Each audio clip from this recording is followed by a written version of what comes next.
мы слушали нашу творческую биташечку, которая нам рассказывала ля-ти-фелер на татарском, анекдоты, сказки, легенды, стихи.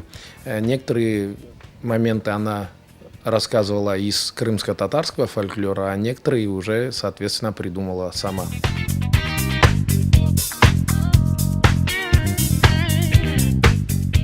Я одевал колпак, на меня наматывали красных ушак, я выходил и рассказывал Ахмет Акайның яда насредной жаны ля-ти-фелері. Вот анекдоты.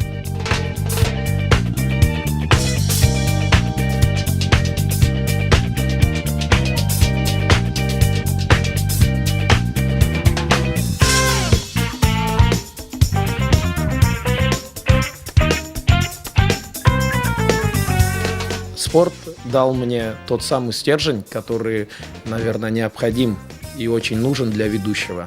Это уверенность. Уверенность выйти на публику. Шашлычник Эскендер стал чемпионом мира по настольному футболу. На цыганских свадьбах главным в семье станет тот, кто откусит больший кусок свадебного коня.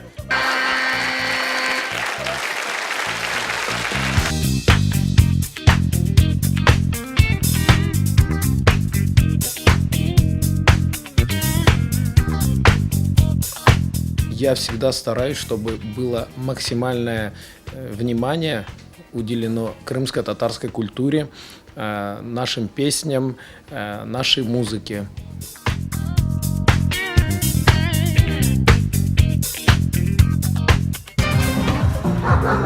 Сау, успокойся, хватит шлепать мясо. Ты что, видео не смотрел, что ли? Ну, средь же так готовить в Дубае. Высмеивая свои какие-то недостатки, тем самым я показываю, на что необходимо сделать акцент нашей молодежи, какие факторы необходимо убрать.